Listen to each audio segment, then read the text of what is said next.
Hello, everyone. Welcome back to our English podcast. My name is Jack, and I'm very happy you're here today. If you are learning English and you want to speak simple, real English, this podcast is for you. Today, want to share about history of Italy. Before we start, please like this episode, subscribe to the channel, and share it with a friend who is learning English. Good job for being here. Now, relax, sit comfortably, and let's start. Chapter 1. Ancient Italy and the Rise of Rome. 1.1. The Setting, a Land of Diversity. To understand the history of Italy, we must first look at its geography. Italy is a long, boot-shaped peninsula stretching into the Mediterranean Sea. In ancient times, this land was not a single nation, but a patchwork of different cultures and tribes. To the north, the towering Alps mountains protected the land, while the Apennines ran down the center like a spine. Before Rome became a name known to the world, Italy was home to the Italic tribes, the Latins, the Sabians, and the Samnites. These were simple farmers and herders. However, two other civilizations were much more advanced: the Etruscans in the north and the Greeks in the south. 1.2. The mysterious Etruscans. Between the 8th and 5th centuries BC, the Etruscans were the most powerful people in central Italy.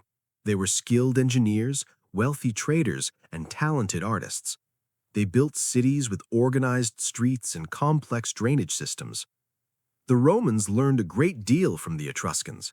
The famous Roman arch, the alphabet, and even the toga, the iconic Roman clothing, all had Etruscan origins. Without the Etruscan influence, Rome might never have become the great city we remember today. 1.3. The Legend of the Founding, 753 BC. Every great civilization has a foundation myth. For Rome, it is the story of Romulus and Remus. Legend says they were twin brothers, the sons of Mars, the god of war. Abandoned as infants by the Tiber River, they were found and nursed by a she-wolf. Eventually, the brothers decided to build the city. However, they fought over where to locate it. Romulus killed Remus and became the first king of the city, which he named Rome. While historians know this is a myth, it symbolizes the Roman belief that they were a people born of strength, struggle, and divine protection. 1.4. The Seven Kings and the Birth of the Republic. For its first 244 years, Rome was ruled by kings. Some were Roman, others Etruscan. During this time, the city grew from a small cluster of huts on the Palatine Hill into the significant city-state. However, the last king, Tarquin the Proud, was a cruel tyrant. In 509 BC, the Roman people revolted and drove him out. They decided they would never again be ruled by a king. Instead, they established a republic, from the Latin res publica, meaning a public matter. This was a revolutionary idea. The government belonged to the people. 1.5. Social structure, patricians and plebeians.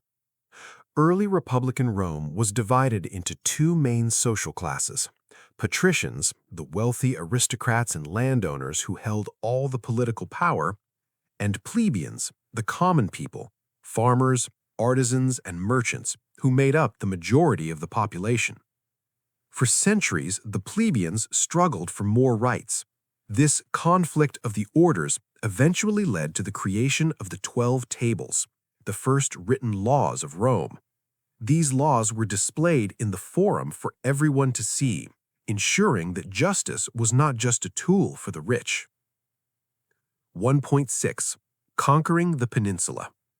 Once the Republic was stable, Rome began to look outward. They were masters of military organization. One by one, they defeated their neighbors. By 290 BC, they controlled central Italy.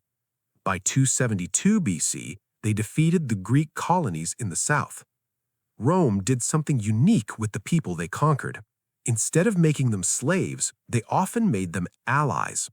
These allies had to provide soldiers for the Roman army, But in return, they received protection and a share of the spoils of war. By the mid-3rd century BC, the entire Italian peninsula was under Roman control. Chapter 2. The Roman Empire, the master of the world. 2.1. The death of the Republic.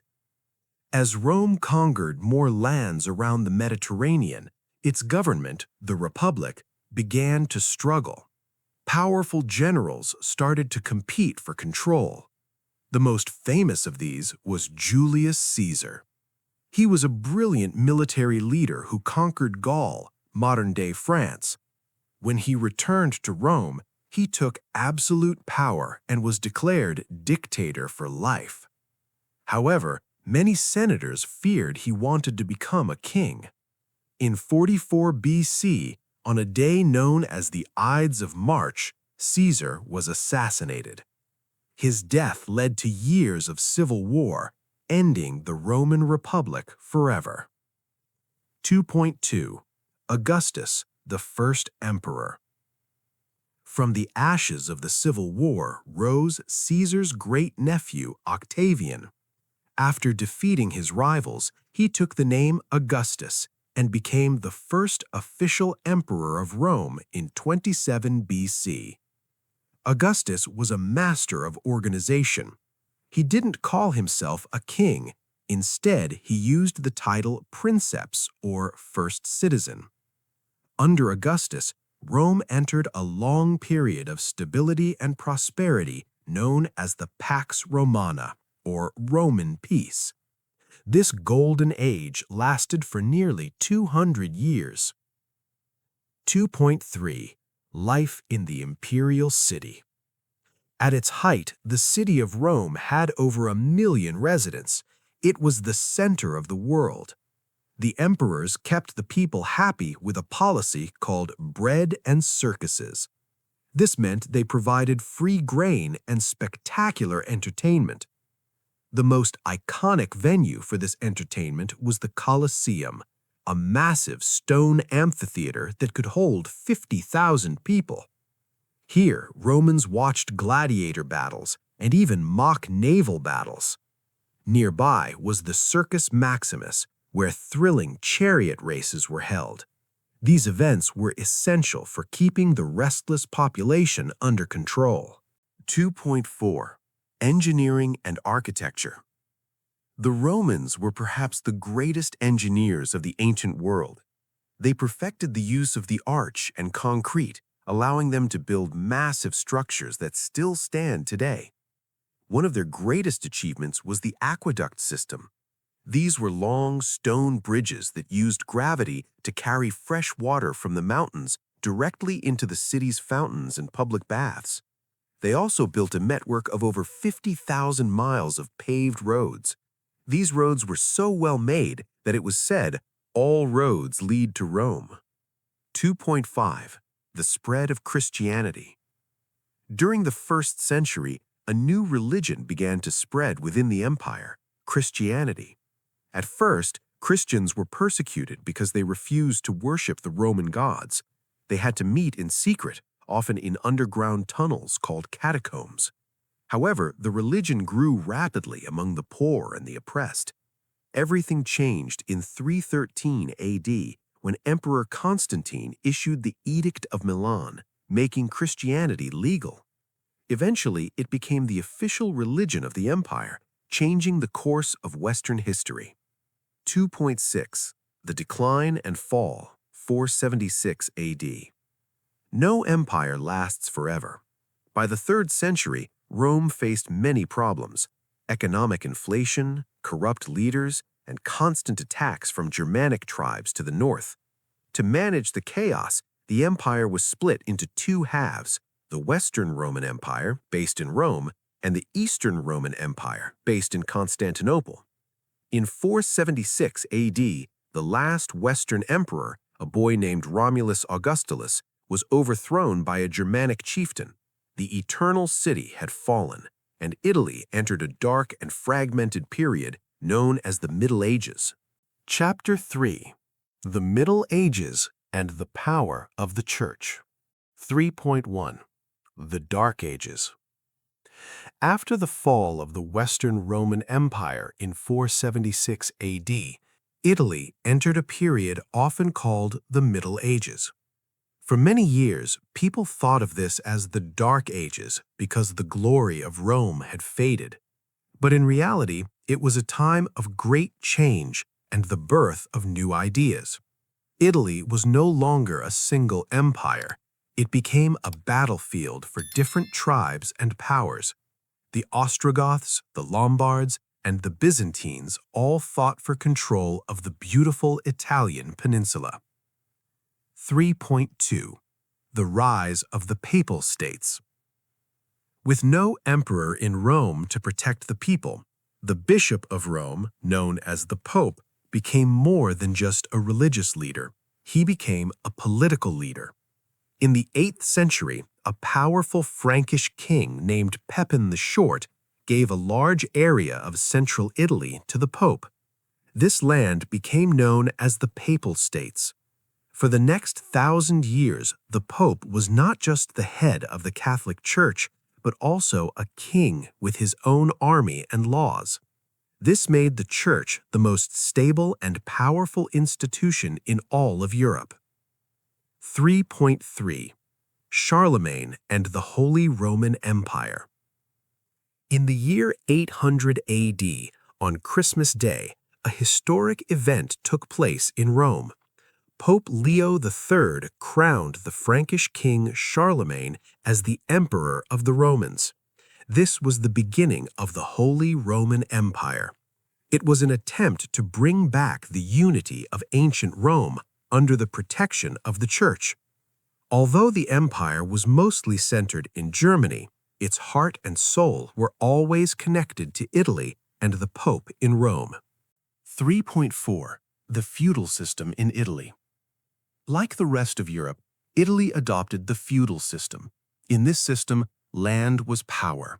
Kings and nobles owned the land, and in exchange for protection, peasants, known as serfs, worked the fields. However, in Italy, this system was a bit different. Because of Italy's long coastline, cities remained more important than in other parts of Europe. This led to the rise of independent city-states that would eventually challenge the power of the nobles. 3.5. The Crusades and Trade. In the 11th century, the Crusades began, a series of religious wars to recover the Holy Land. These wars had a massive impact on Italy. Italian port cities like Venice, Genoa, and Pisa provided the ships and supplies for the Crusaders. This trade made these cities incredibly wealthy. They began to control the Mediterranean Sea, bringing spices, silk, and ancient knowledge back from the East. Venice, in particular, became a superpower built entirely on water and wealth. This prosperity was the first spark that would eventually lead to the Renaissance. Universities and knowledge. The Middle Ages were also a time of learning. In 1088, the University of Bologna was founded in Italy. It is the oldest university in continuous operation in the world. Scholars traveled from all over Europe to Italy to study law, medicine, and theology. Even in a divided land, Italy remained a center for education and the preservation of the Latin language. Chapter 4. The Renaissance, the Rebirth of Art and Culture. 4.1. What was the Renaissance? After the long years of the Middle Ages, a golden light began to shine over Italy. This period is known as the Renaissance, a French word meaning rebirth. It began in the 14th century and lasted until the 16th century. It was a time when Italians rediscovered the forgotten knowledge of ancient Greece and Rome. They moved away from the strict focus on religion and began to celebrate human potential, beauty, and science. This new way of thinking was called humanism. 4.2. Florence, the cradle of the Renaissance. While the Renaissance spread all over Europe, it started in one specific city, Florence or Firenze. In the 1400s, Florence was one of the richest cities in the world. Its wealth came from banking and the wool trade. The city was ruled by the Medici family, a powerful dynasty of bankers who loved art. They used their massive fortune to pay the greatest artists, architects, and thinkers of the time to create works that would make Florence the most beautiful city on earth. This era produced geniuses whose names we still speak with wonder in 2026. First, there was Leonardo da Vinci. He was the ultimate Renaissance man, an artist, scientist, engineer, and inventor. He spent years studying the human body to make his paintings look real. His most famous work, the Mona Lisa, is known for her mysterious smile. He also filled notebooks with sketches of flying machines and tanks centuries before they were actually built. Then there was Michelangelo. He was a master of the human form. When he was only in his early 20s, he carved the Pietà and the giant statue of David. Later, he spent 4 years lying on his back to paint the ceiling of the Sistine Chapel in Rome. His work showed that humans were not just servants of God, but were created in his image, beautiful and powerful. 4.4. The Architecture of Harmony. Renaissance architects rejected the pointy, dark Gothic style of the Middle Ages. Instead, they looked back at Roman ruins. They used domes, arches, and columns to create buildings that felt balanced and harmonious. Filippo Brunelleschi achieved the impossible by building the massive dome of the Florence Cathedral, which was the largest of its kind at the time. This spirit of building for glory also led to the construction of St. Peter's Basilica in the Vatican, the heart of the Catholic world. 4.5. The Birth of Science and Discovery. The Renaissance was not just about art, it was about asking why and how. Galileo Galilei, an Italian physicist and astronomer, used his improved telescope to prove that the Earth revolves around the Sun. Though the Church tried to silence him, his ideas laid the foundation for modern science. At the same time, explorers like Amerigo Vespucci, after whom America is named, and Christopher Columbus from Genoa were setting sail to find new worlds, fueled by the Renaissance spirit of curiosity. 4.6. The Spread of Ideas. In the mid-15th century, the invention of the printing press helped Renaissance ideas spread like wildfire. Books became cheaper, and people began to read poetry, philosophy, and science in their own language rather than just Latin. This led to a more educated society and eventually changed the politics and religion of the entire world. By the end of the 16th century, Italy had transformed the mind of Europe forever. Chapter 5. The Risorgimento, the Unification of Italy. 5.1. A Land Divided. For centuries after the Renaissance, Italy was often described by politicians as just a geographical expression. It was not a country. The north was mostly controlled by the Austrian Empire, the center was ruled by the Pope, and the south was the Kingdom of the Two Sicilies under Spanish influence.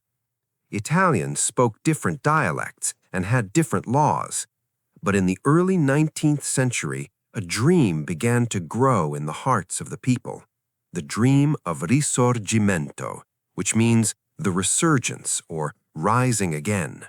5.2. The Three Heroes of Unification.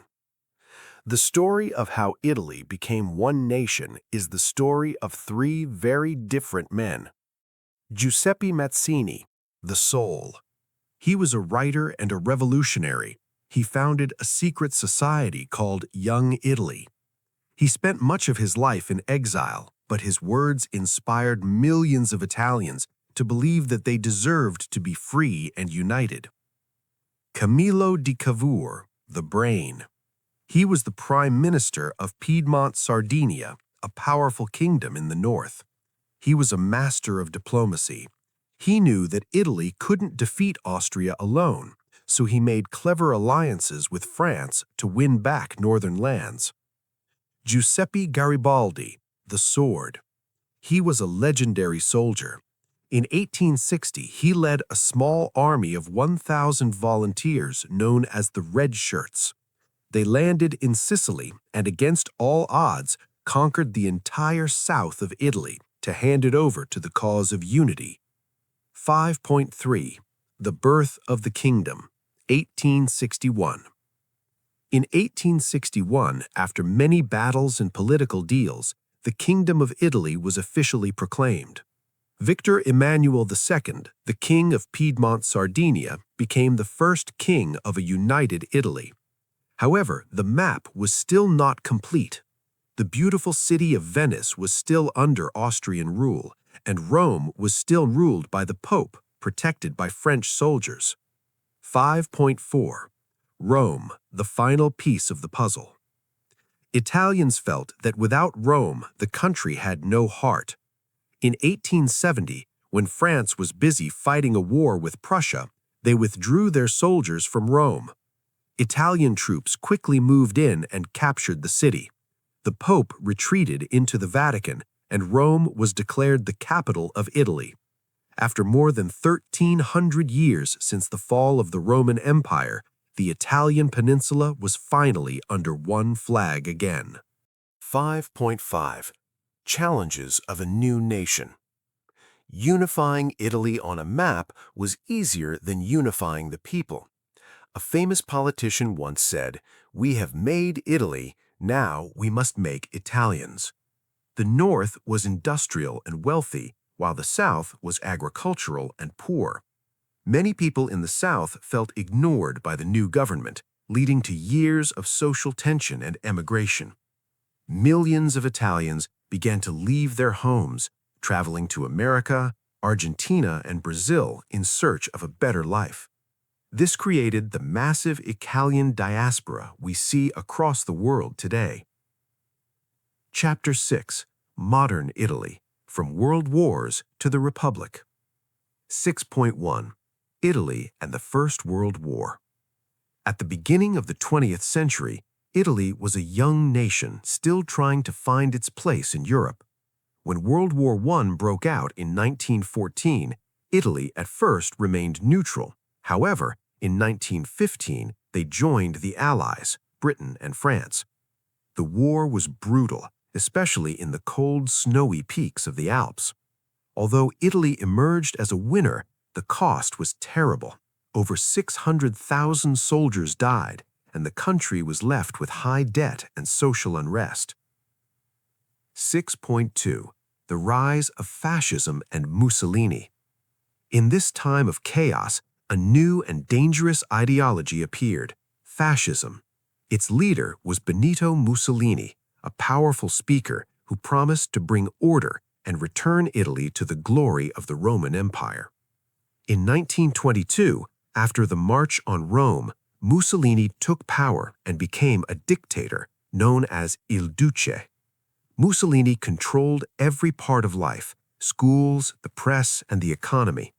He spent a lot of money on big buildings and roads to show strength, but he also took away the people's freedom.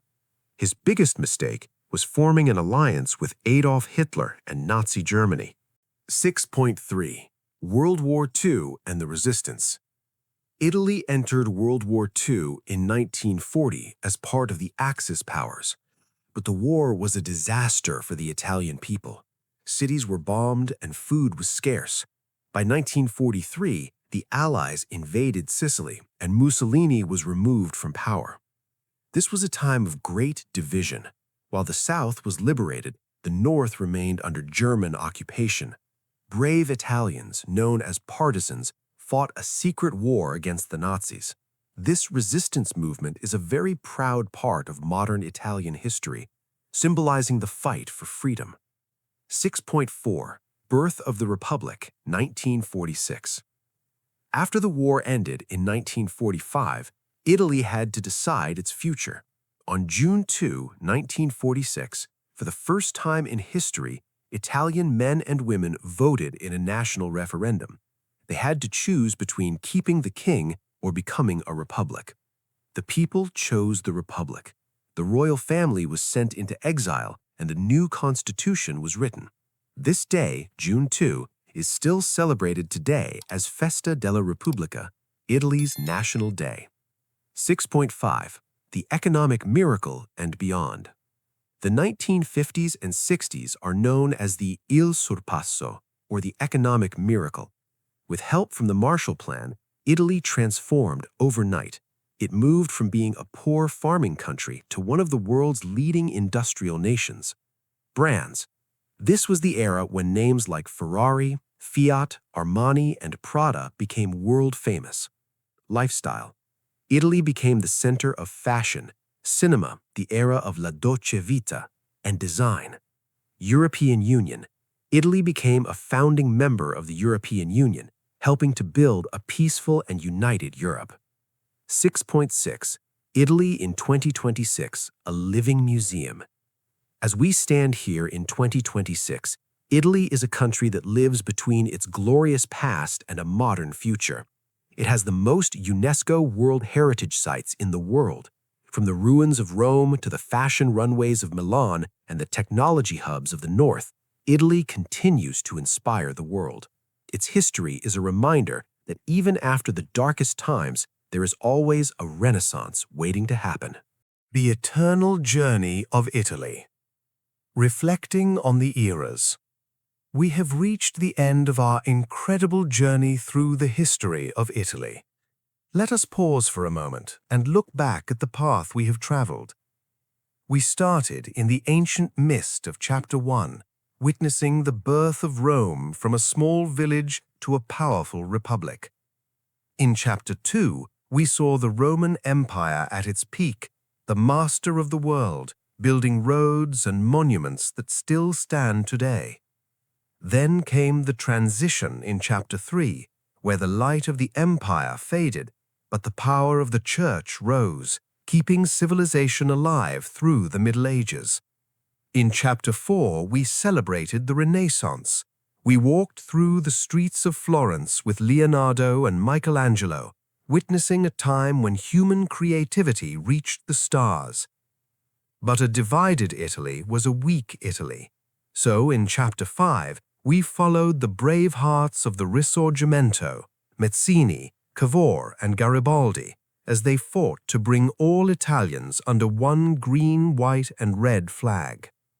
Finally, in Chapter 6, we faced the shadows of the 20th century. We saw the rise and fall of fascism and the heroic resistance that led to the birth of the Italian Republic in 1946. What is the legacy of this long history? Italy has taught the world that culture is just as powerful as armies. Law and government. From the Roman Republic, we learned about citizenship and justice. Art and beauty. From the Renaissance, we learned to seek beauty in everything. Resilience. From the world wars, we learned that a nation can always rebuild itself through hard work and passion. Final words for the listener. As you listen to these words in 2026, remember that Italy is not just a place on a map, it is a living museum. Every stone in Rome, every canal in Venice, and every hill in Tuscany tells a story of human struggle and triumph. Thank you for joining me on this historical odyssey. May the lessons of Italy's past inspire your future. Keep practicing your English, keep listening, and keep exploring the stories that made our world. Thank you for listening. Keep practicing every day. This is Jack. See you in the next episode. Goodbye.